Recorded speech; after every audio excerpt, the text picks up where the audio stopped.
Good afternoon, everyone. My name is Jen Hicks. I'm the Director of Communications and Outreach with Maine Woodland Owners. This is one of our many virtual information sessions that we've been holding since March in response to the need to stay socially distant, but still provide information to woodland owners and forest conservation stewards alike. Today's program is called Tools for Woodland Owners. And our presenter today is Hugh Jefferies. He's the technical sales specialist for Northeast Stihl. And he is got a variety of experiences when it comes to equipment in the woods and also in agricultural areas and homeowners and commercial levels. So he's got all levels of experience, both as a user of the equipment and also working in a dealership for Stihl. And now he's in the corporate office as a specialist and working on a regional level. Maine Woodland Owners has been around since 1975, been providing resources and information for woodland owners and forest stewards. You can find us on our website, www.mainwoodlandowners.org. We hope that many of you or all of you are members. If not, please consider becoming a member. I am working from home, so we have a little background noise sometimes. I encourage this group to participate in this discussion. Hugh's got a great presentation, but he's also very interested in hearing from you. So if you have questions during the presentation, I very much would like you to send those questions using chat. So I've asked folks to open up their chat box and send hello, just to show me that you are able to access it. If I see a question from someone, I'm going to actually interrupt Hugh and say, I've got a question. And then I would ask the person who sent the question, would you like to verbally ask that question, or I'll read it out loud. But that's I think the best way to do that. In addition, at the end of the presentation, I will see that everybody on the screen. You can raise your hand or jump in and ask questions as well. So my hope is that everybody gets some new information here or gets refreshed, gets themselves refreshed around tools in the woods. Hugh, I appreciate you being here today, and I'm going to go ahead and share the screen, and we'll get this PowerPoint presentation going. Let's see if I've got it right here. Can everybody see the screen, the slide? Okay, great. Thank you for the thumbs up. That's a great way for me to know what's going on. So, okay, great. So Hugh, without any further ado, I'm going to pass this over, and you can fill in the blanks on anything I didn't mention in the presentation. Cool. Thanks, Jen. Good afternoon, everyone. Appreciate you tuning in, and hopefully I can give you some good information here. Basically, this is just going to be kind of an overview on how to select the right chainsaw based on your needs. As Jen mentioned, I did work in a dealership for quite a long period of time, and basically I'm just going to approach this as if each one of you was coming in and it was going to be my job to help you pick out the right tool for the job. Just one thing to point out is I have no horse in this race when it comes to sales. I'm not here to sell you anything. I'm not here to profit off this in any way. It's just I'm here to share what I know, and hopefully it can help at least one person here. All right, next slide, please.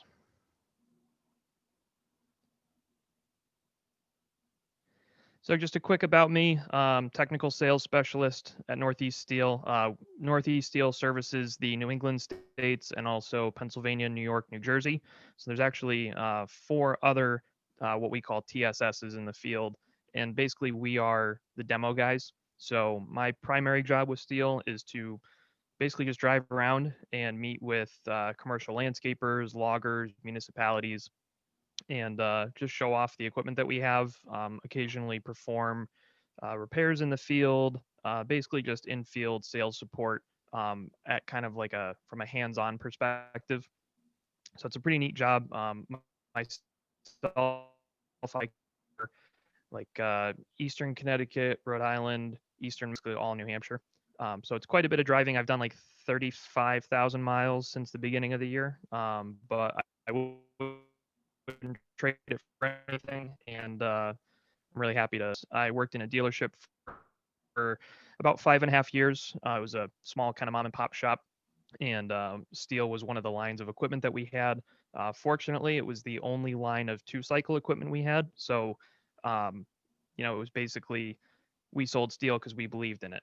And when I left there, I went to landscaping for a couple of years, and the company I worked for used exclusively Stihl equipment. So I've been using and selling Stihl equipment for the last 7 or 8 years or so. It's really what I'm most familiar with. I'm happy to be here talking about it today. Next slide, please. All right, so a little bit about Stihl. Um, Stihl is a privately owned company. The Stihl family still owns Stihl, which I think is cool that there is a Mr. Stihl. There's no Mr. John Deere. There's no Mr. Gravely anymore. And a lot of these companies that have been around for a long time are, controlled by a board of directors or shareholders, or there's not always, somebody who carries the name of the company in their name still. So I think that's pretty cool. So it was founded in 1926. That same year, the first portable chainsaw was built. Kind of ironically, it was electric, which is kind of interesting now that we've circled back to that here as being one of the more popular methods of propulsion. Stihl's present in over 160 countries, both in sales and manufacturing. And then Stihl Inc., which you can also refer to as Stihl USA, has its headquarters located in Virginia Beach. And you can see there that in the 45 years or so since its inception, it's grown from 20,000 square feet to over 1 million square feet, from 50 employees to over 2,100 employees, and the campus. So it's a pretty cool setup down there. And I think my favorite fact about Stihl USA is that more product is exported out of Virginia Beach than what is sold domestically, which I think is a really kind of unusual and interesting thing given the period of time that we live in here where everything seems to be imported from overseas. I think that's just a neat fact about Stihl. Next slide, please. All right, so before we get into actually talking about the saws themselves, something that's very important to talk about is protecting yourself while operating this equipment. Statistically, the only thing more dangerous than chainsaws are rotary cutoff saws, which are typically found in like a construction application. But chainsaws are inherently very dangerous, and they do require specialized protective equipment that you wouldn't otherwise use with different equipment. So chaps are basically like catcher's gear for operating a chainsaw. They're kind of the last line of defense between your body and the chain. So we're going to have just a quick short video here that Stihl produced, that shows the effectiveness of these chaps when used properly.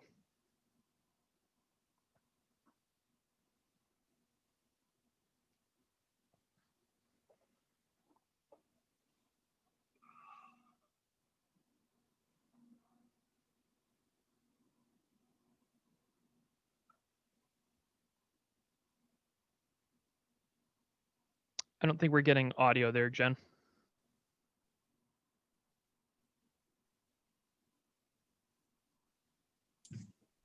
Every day. Whether it's a helmet when you're riding your bike or motorcycle, gear for your kids when they're playing sports, even the seatbelts in your car.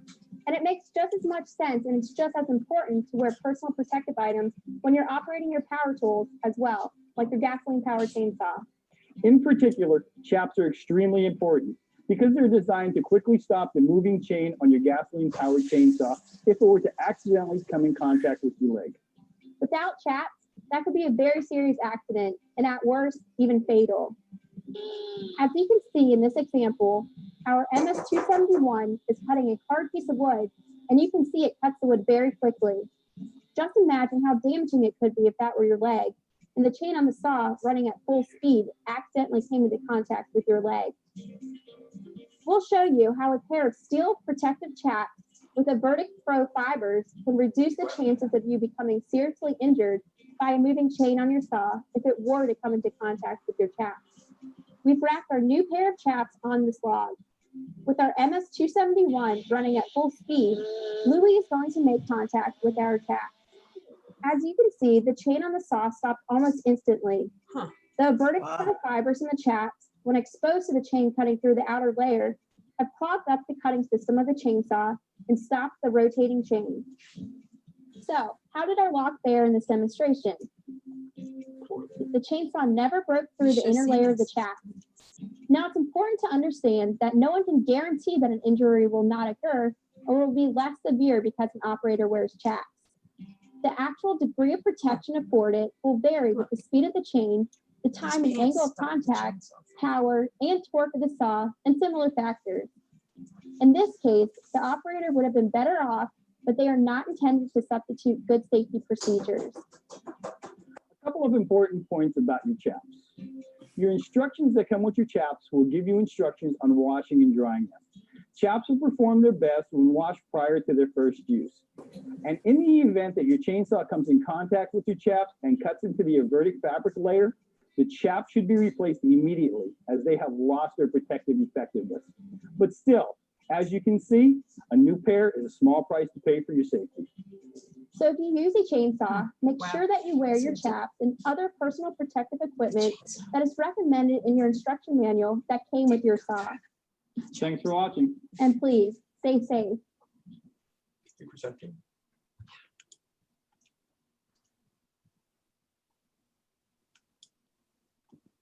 So as you can see, it's a pretty clearly evident how effective the chaps can be. Couple just small details on that video. So an MS-271 is a saw that we'll mention later in the presentation. It's 50 cc's. It carries the Farm Boss designation. So that saw is not a small saw by any means. It's kind of like a mid-sized, pretty common saw, especially for this woodlot application.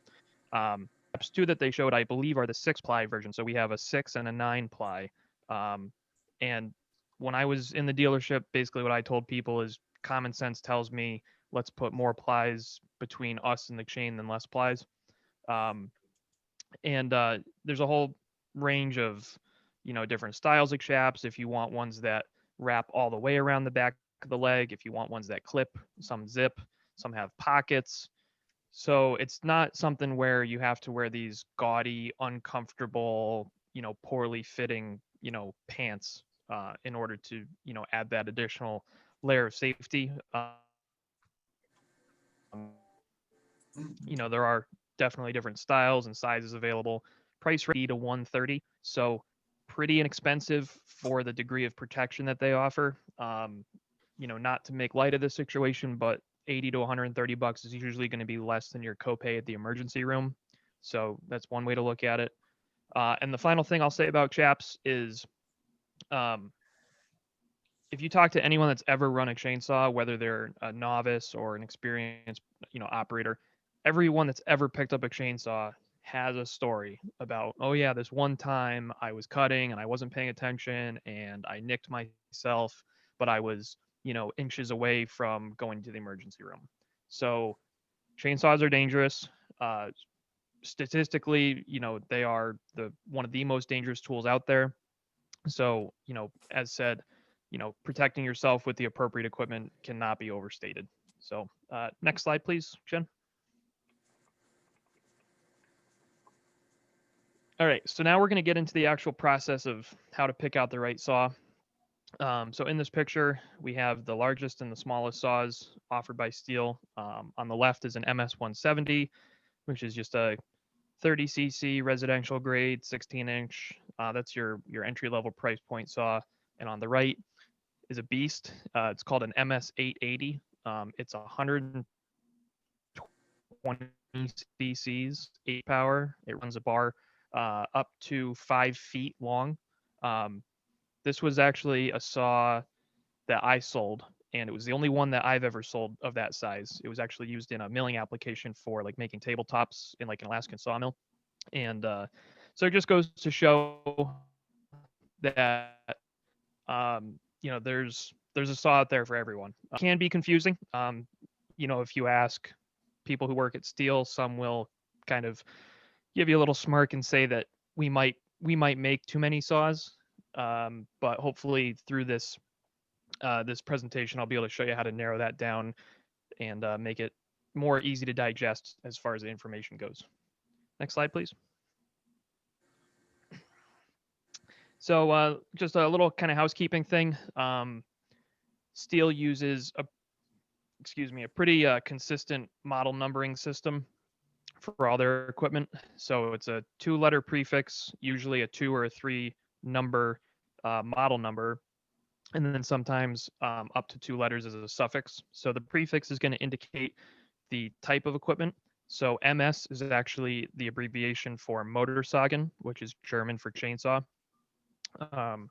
462 in this case is going to just be the model number that indicates where the machine falls in the line. So the model number doesn't indicate power or displacement of the engine or anything like that. It's almost an arbitrary number, but what it does indicate is, in this case, the pro saws range from 201 to 880. So 462 kind of falls in the middle of that. So this is kind of nitpicky stuff, but just good information to know.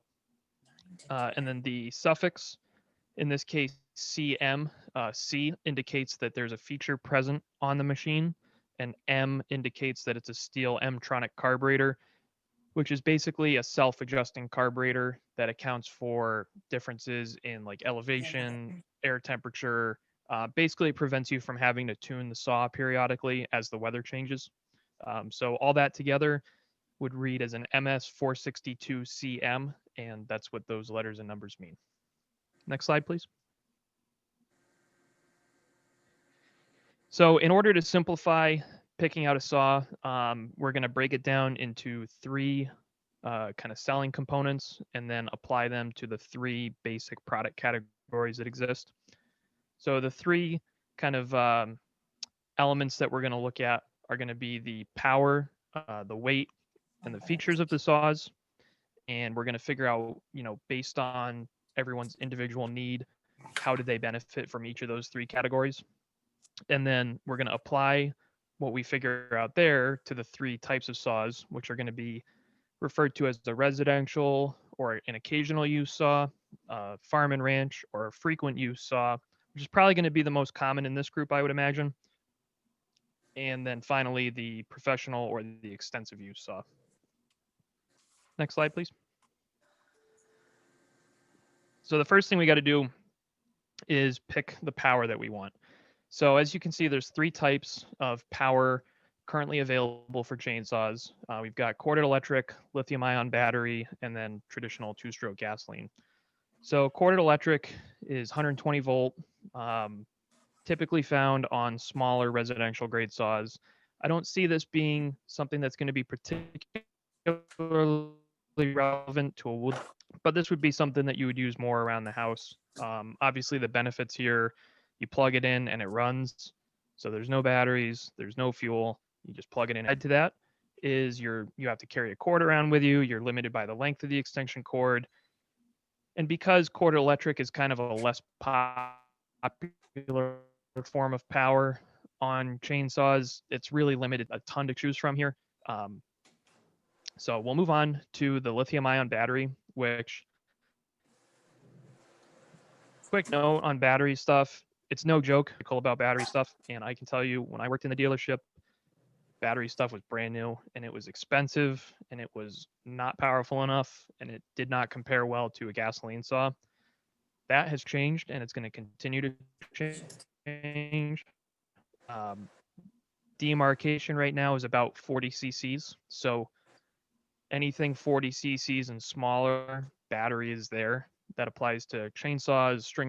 So we have some pretty gnarly battery saws that are really no joke.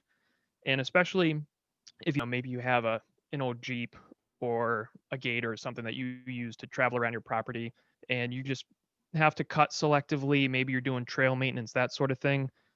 A battery saw is really ideal in a case like that because the thing, you pick it up, you flip a switch, off you go.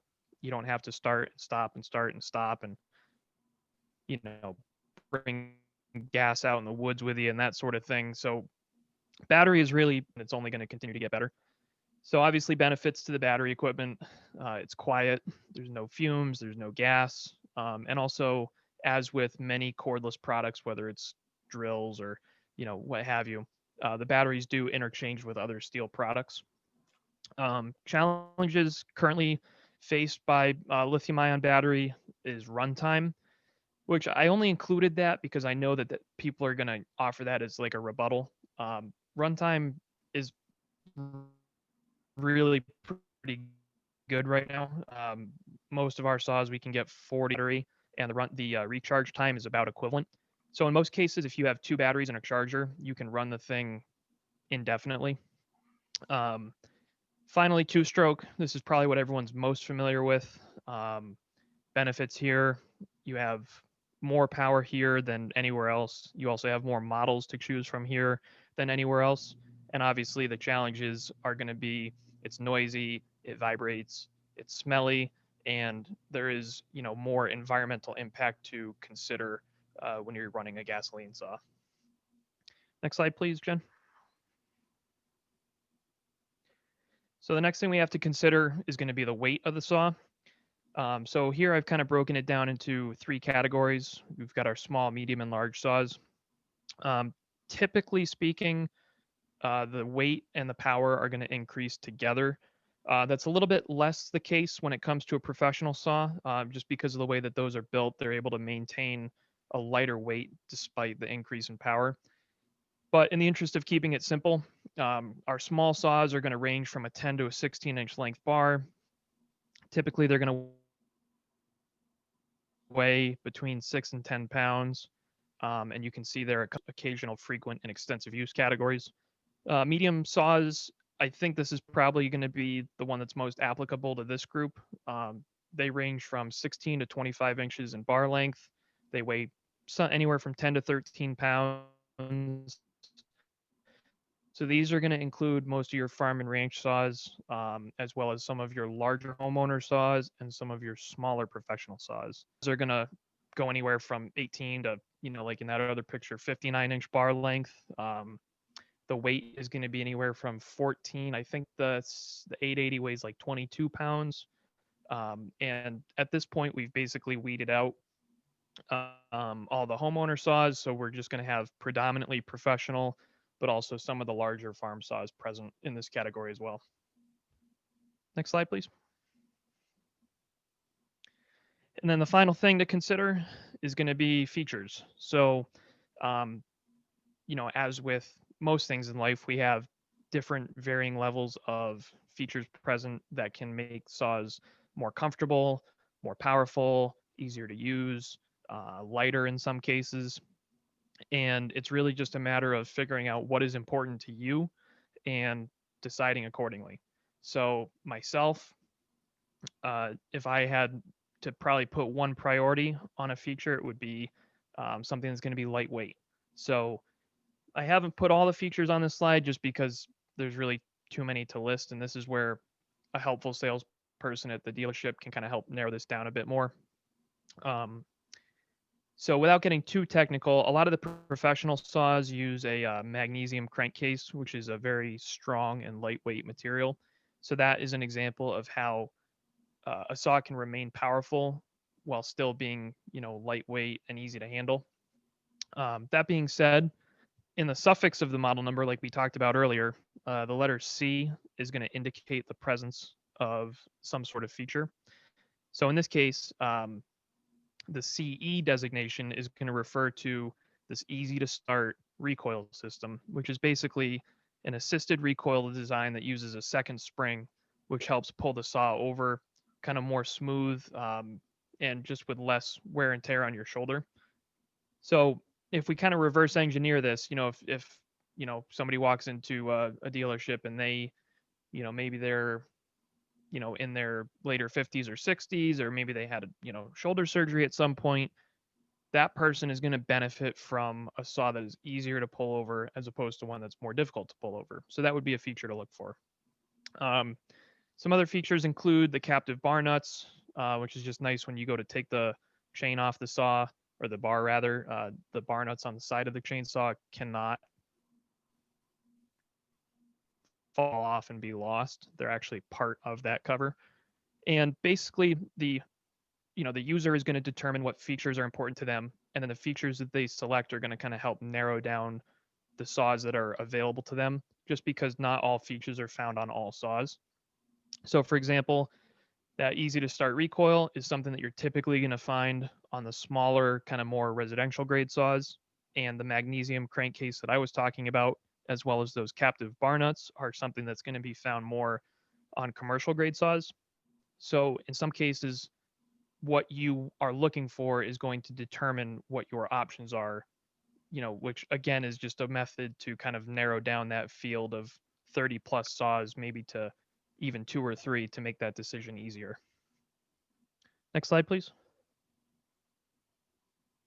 So now we're just going to talk about the different saw categories. A lot of this is pretty self-explanatory, but I'll just review it briefly. Homeowner, farm and ranch, and professional, like we talked about. You could also refer to that as occasional, frequent, or extensive use. Your homeowner saws, lower price point, some features available, but usually kind of a finite number of them.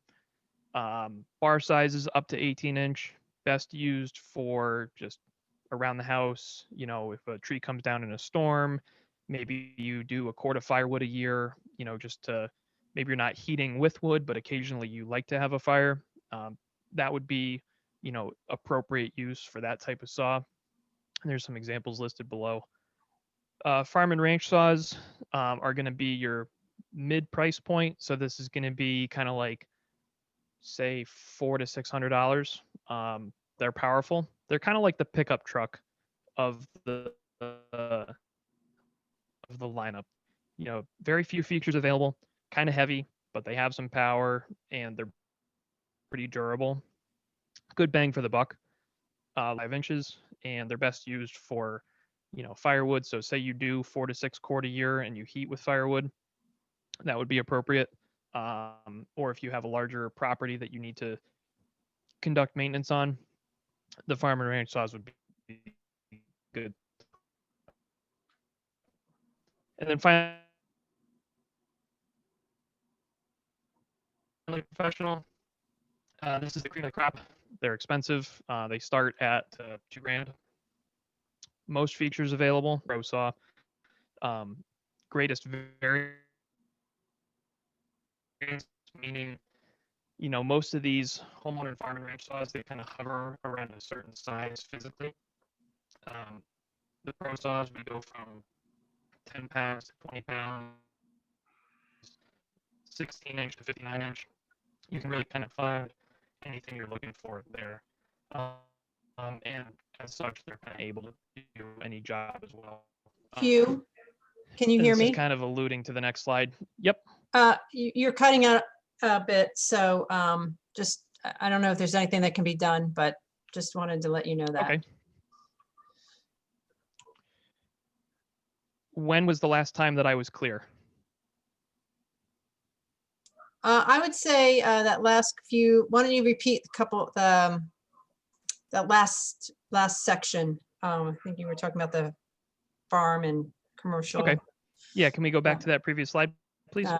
Yeah, let me see if I can do that. I'm sorry.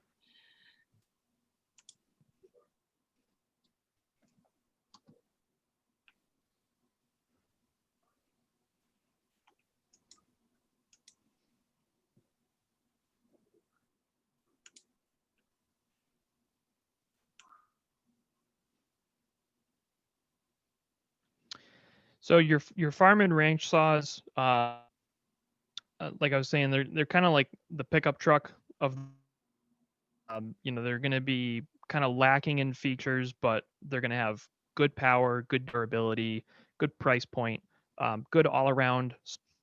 Bar sizes up to 25-inch. Enough to handle 4 to 6 quart a year firewood if you do heat with wood. You've cut out again. So I'm wondering, I don't know if it's a microphone or if your connection. Storm cleanup, of course, and if let's see, my Wi-Fi is looking good. You sound good now. Mic hasn't changed. Okay. So let's go third time's a charm here. So All right. your farm saws are we good? Yeah. hmm Okay. Oh, you're fading out. The farm saws are, they're gonna. Hmm. Let's see. You're good there.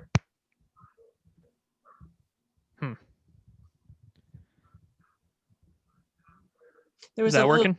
yeah, you sound good. There was a little delay. So. Okay.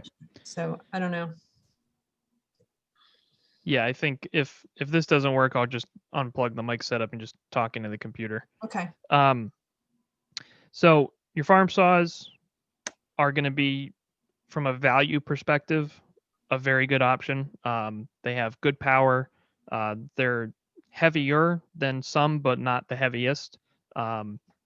Very durable, for people that want to heat with wood or just want a good general purpose saw without breaking the bank. The farm saws are definitely a good place to look. The pro saws, it's as good as it gets. You've got your most options as far as power, your most options as far as size, your most options as far as features and bar length. And one thing to point out is you don't have to be a pro to buy a pro saw.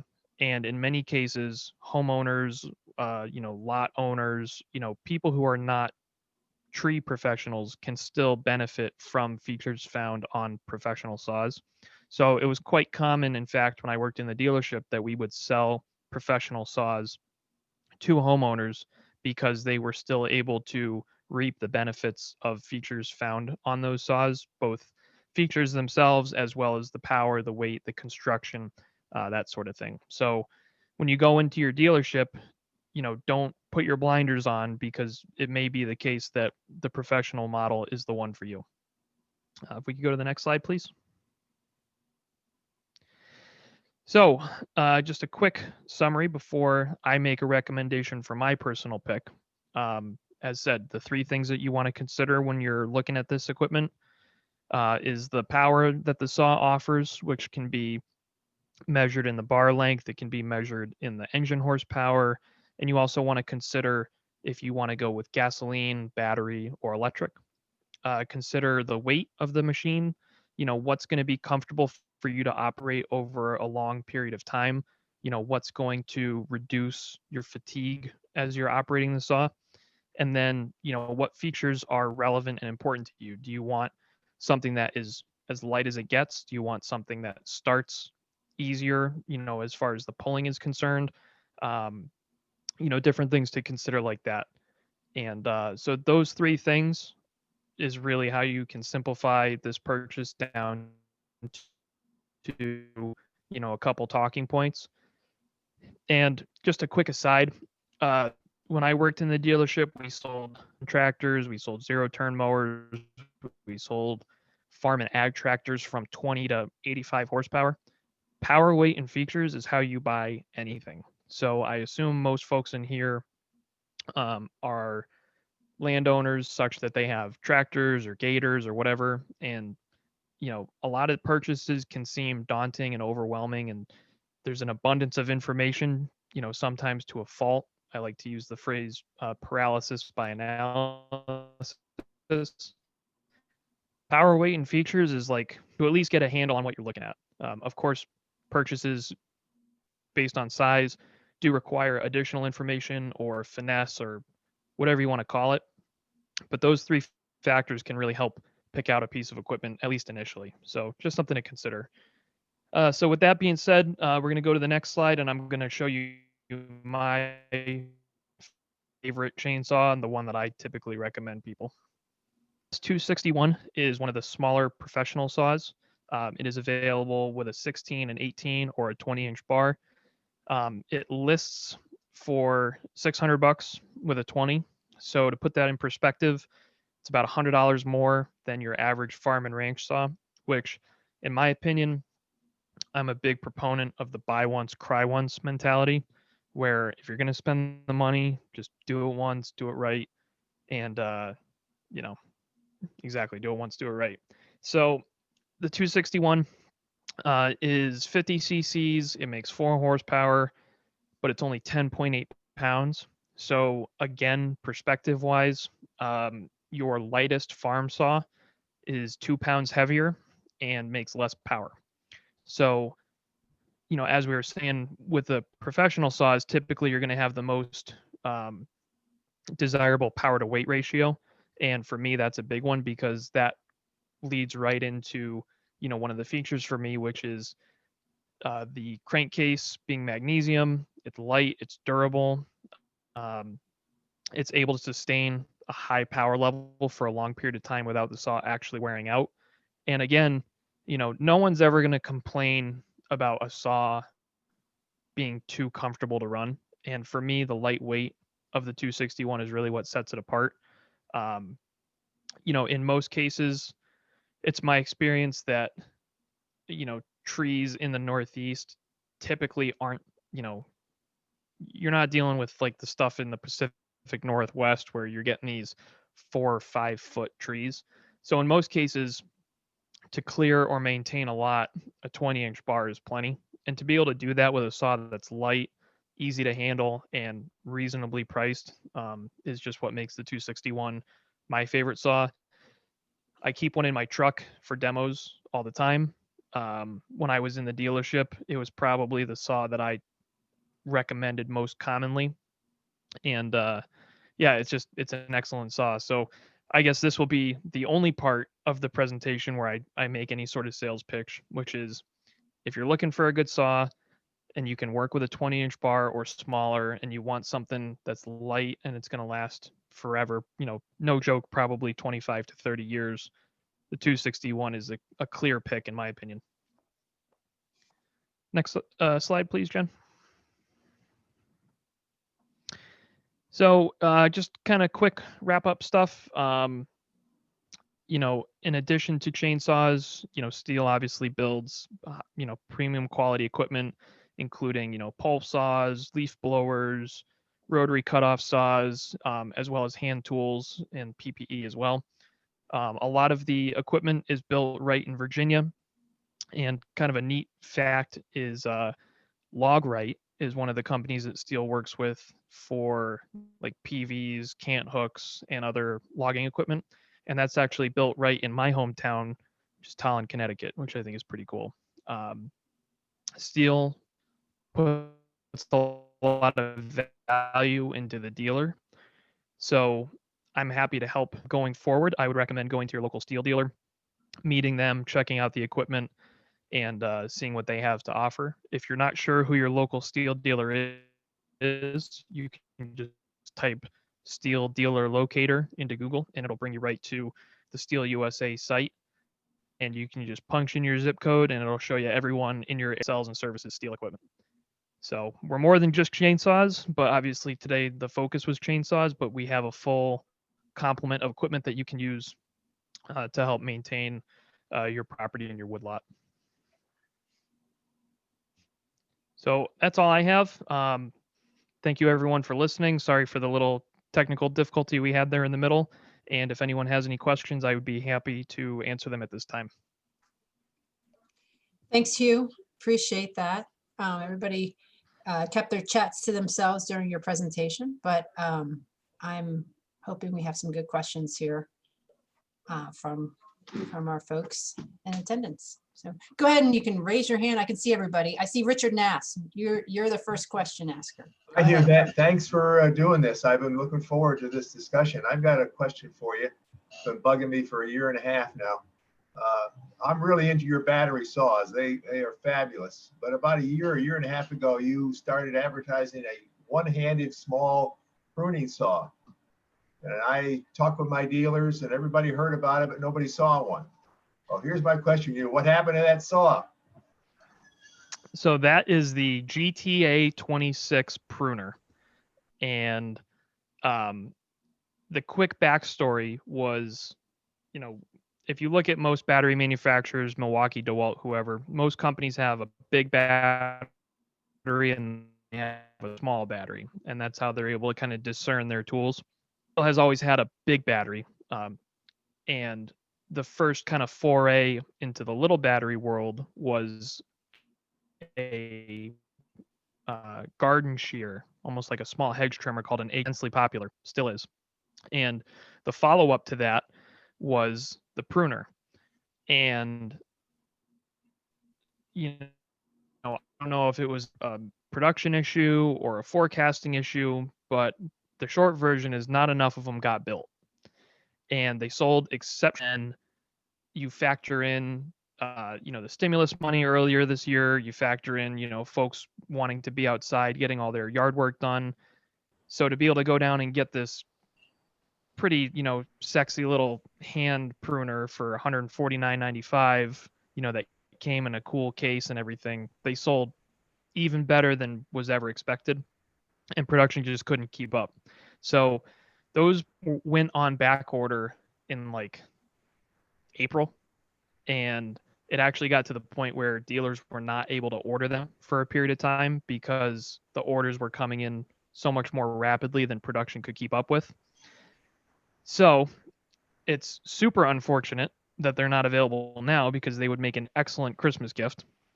But that being said, we do expect to see inventory of them come back heading into, if I had to guess, March.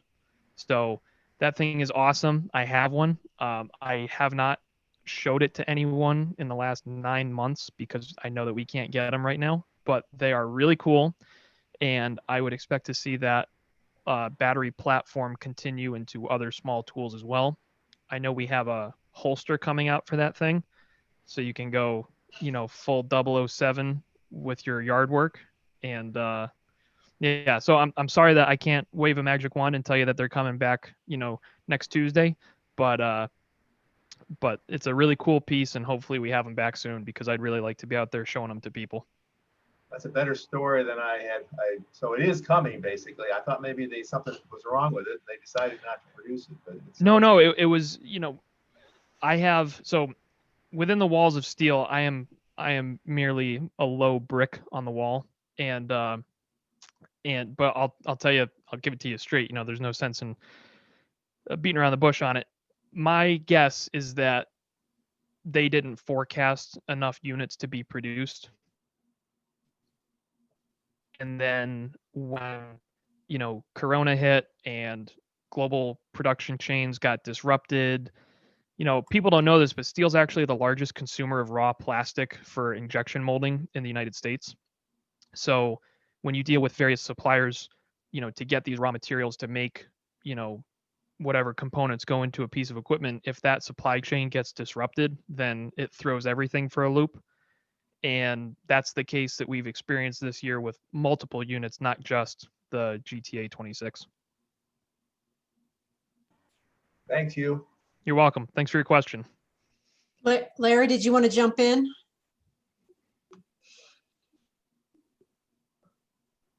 Larry made a comment saying that is his favorite model as well.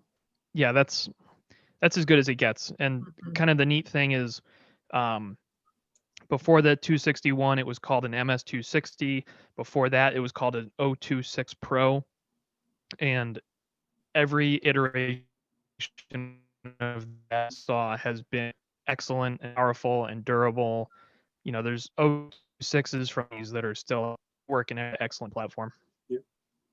A couple of months ago, I was working in the North Woods with a buddy of mine, and I was using the 261. And he was so impressed that he had one the following week. Yeah. There's been many instances like, Mm-hmm. Go ahead. Mm-hmm. It's just the power and weight of that saw is unmatched in my opinion. The build quality speaks for itself. It's just, and truthfully, $599, that saw used to be more. I think it used to be like $659 or something like that. and it came down to $5.99. It's just super obtainable, I think, for most folks that are looking in that mid-size price range. And you know, I can't say enough good things about that saw. Ted. Hugh, my son is a tree climber, and he has an older Stihl top handle saw.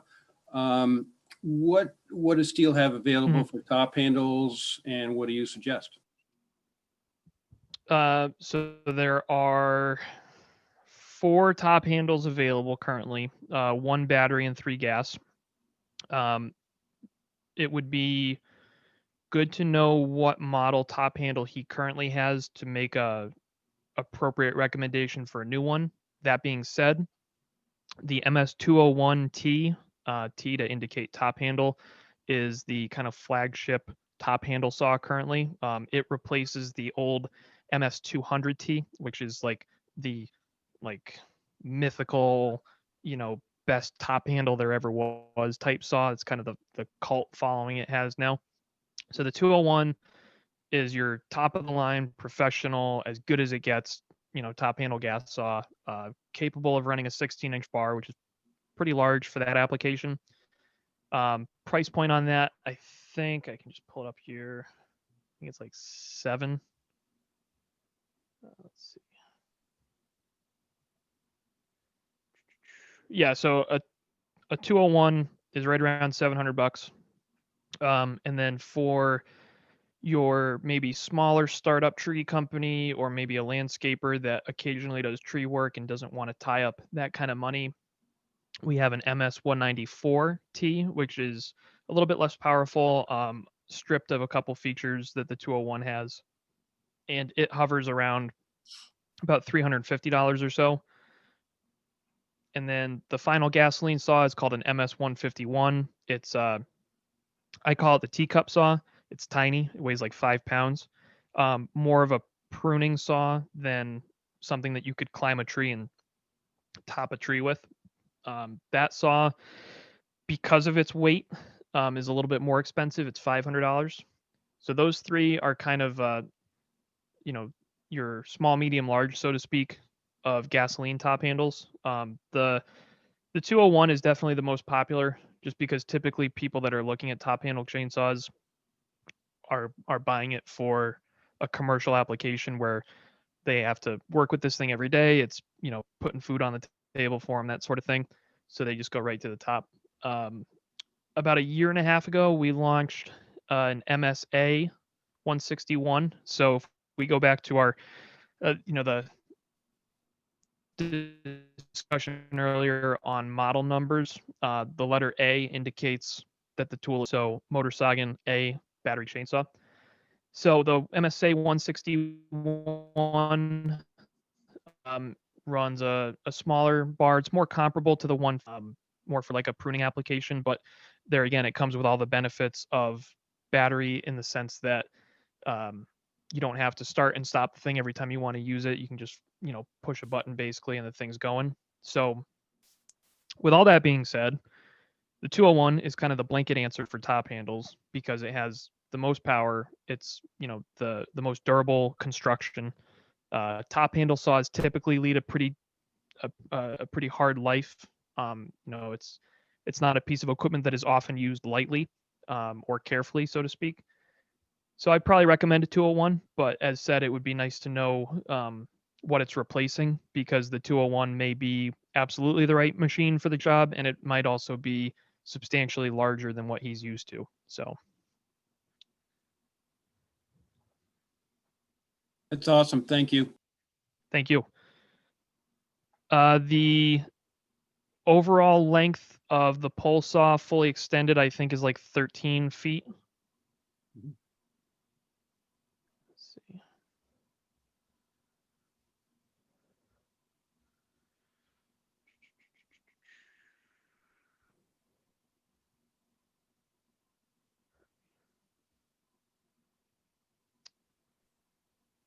Sorry, I'm using a separate screen here with our catalog up. Hugh, while we're waiting, so you're encouraging everybody to go to Stihl What's the website for Stihl to look up dealerships and catalogs and all that? Yeah. So let's see if we just do Stihl USA. I just cheat and I just type Stihl dealer locator right into Google and it comes right up. So that we would start with, and then across the top, the second tab from the left says find a dealer, and you just put your zip code or the name of your town in there, and it'll pop right up. Right. Fully extended length of the HT 131, which is a extended reach pole saw, is 11'6".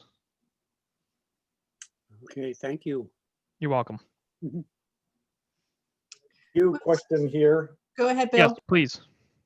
Hugh, I'm wondering whether you could give us a rundown of what the talking points for the major manufacturers of chainsaws are and where Stihl fits in there. You know, Husqvarna and Jonsered, Poulan, McCulloch, and so forth. Okay, great question.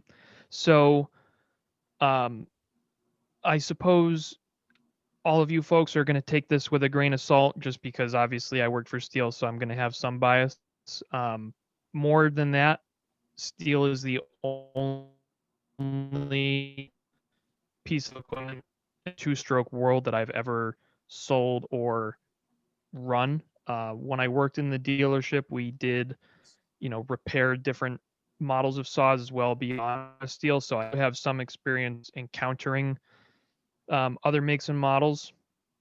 So I guess in no particular order, the first thing for me is Stihl is owned by the Stihl family. I think goes right hand in hand with the fact that quality has always been, paramount with Stihl because their name is literally on it and their grandfather's name is literally on it. In the modern chainsaw market, you've got Stihl, Husqvarna, Echo. I mean, that's really it as far as like OEMs. Jonsered is part of Husqvarna. It's the same exact saw, just with different colored plastics. Shindaiwa is a rebranded Echo. And then beyond that, you kind of have what I refer to as your hardware store McCulloch's, which you typically don't find at, what I would consider to be, like a legitimate outdoor power equipment dealer. It's kind of more, when a smaller hardware store is just looking for a chainsaw that they can sell, that's typically where you would see those brands come up. So Stihl, Husqvarna, and Echo are kind of the big three in that market. So how do they advertise themselves as better than Stihl, and what are your responses there? Typically, Stihl is the benchmark that others are compared to. The response that I would have to that is, Stihl only does handheld power equipment. That's like really the only business that Stihl is in besides plastic injection molding is producing power equipment. A company like Husqvarna has handheld equipment. They have full-size riding lawnmowers. They have dirt bikes. They have their hand in many different industries besides handheld power equipment. And there are very few companies that can do that effectively. Yamaha is probably the best example that comes to mind of a company that is involved in multiple industries and is arguably the leader in all of them. I think the fact that Stihl only builds one variety of product and they are owned by the family that started the company and the desire to have the highest quality product out there. It's not we do a little bit of this and we do a little bit of that and the board of directors decides where we spend our money. Unfortunately, I don't have a catalog handy, but in the first page of the Stihl sales catalog is a message from Dr. Nicholas Stihl, whose grandfather is Andreas Stihl that started the company. And that is evident from top to bottom, that it's the quality of the product is paramount. The fact that you can't buy Stihl equipment anywhere but from a Stihl dealer. Like you can't go on Amazon and buy Stihl. You can't go on eBay and buy Stihl. You can't order a Stihl product and have it delivered to your house. It all happens at the dealership level, which when it works, according to plan, means that you're interfacing with a trained, knowledgeable, friendly person to help guide you through this purchase, as opposed to, sitting on your couch and, using Amazon Prime chainsaw. So it's, Hugh, like I said, kind of in no particular order. That's kind of the way I look at it. that's very helpful. I'm wondering also about the proliferation of electric chainsaws. And it seems like every hardware store, every electric tool manufacturer now has some kind of battery powered chainsaw. And where does Stihl fit in with them? So in the gasoline market, Stihl owns about a 40% market share, and they're the leader. The leader of the battery platform, and this isn't just chainsaws, this is just battery outdoor equipment as a whole. The leader is not Stihl. I think it's probably like Makita or one of the brands that you can buy at Home Depot, just because of the sheer volume they do. The leader of the battery market has a 9% market share. So if you look at the graph of gasoline equipment, you've got Stihl at 40%, you got Husqvarna at like 11%, and then you kind of have a mix of other people kind of fighting over 5 and 6%. So there's a fair amount of vertical spread in that graph. The battery graph is like this, and everyone has 6%. Okay. So it's one of those things where I've heard it. I was born in 95, so I can't speak to this personally, but I have being similar to when snowmobiles became popular in the 70s, where you had everyone and their brother was making snowmobiles, Harley Davidson, AMF, John Deere, I'm sure Sears and Roebuck had one. And over time, that market has kind of self-adjusted to the point where you've got, 4 OEMs that are responsible for the majority of the market. And I think a similar thing is taking place with battery equipment, because people realize the opportunity for growth there is huge right now. And, it's probably pretty easy to call up, an LG type company or somebody that has the manufacturing infrastructure and say, hey, make us a battery. We're going to put it in a chainsaw. And I think that's why you're seeing, companies that have existing battery technology like Makita, DeWalt saying, hey, we know how to do this. We're just going to take our battery and, all it's perspective is an electric motor with a sprocket on it. And you can just go to Oregon and buy bars and chains. So it surprised me that there's as many players in that market as there are. And I think 10 years from now, there's not going to be as many. But I think everyone's trying to get their hand in the pot. I think that technology is going to continue to grow and develop.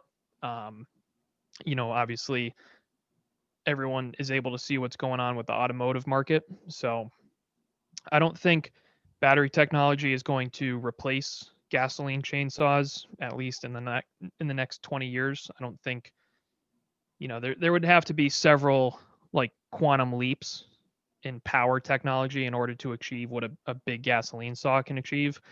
But I guess devil's advocate to that would be, so much logging is mechanized now that very few loggers, run a saw bigger than 28 or 36 inches anyway, because if it's bigger than that, they're just going to go in and cut it with a machine. So those are just kind of some of the talking points that I would have on it. That's very helpful. Thank you. You're welcome. Thank you. Well, we've hit the 1 o'clock mark, so that's about the time for us to wrap up, unless there's any last minute questions anybody has for Hugh. Hugh, you had mentioned to me that if anybody had any follow-up questions, they could check with their dealership, but I don't know, you seem to have a few nuggets yourself. So does it make sense for anybody to reach out to you, or what do you recommend? I have nuggets mostly just from my time in the business. It's my hope that the dealers are able to answer the questions folks have. I'm happy to answer the questions while I'm here. I'd say beyond that, I'd refer them to the local dealer because it's going to be the one to provide the support during and after the sale. Great. Well, thanks everyone for joining us, being part of this, and we will, our next big online program will be our annual meeting. We'll be sending out more information online, on email, in our newsletter, on our website. So keep an eye out for that. In the meantime, have a great holiday. Stay safe, stay warm, and we'll see you again soon. Thanks, everyone.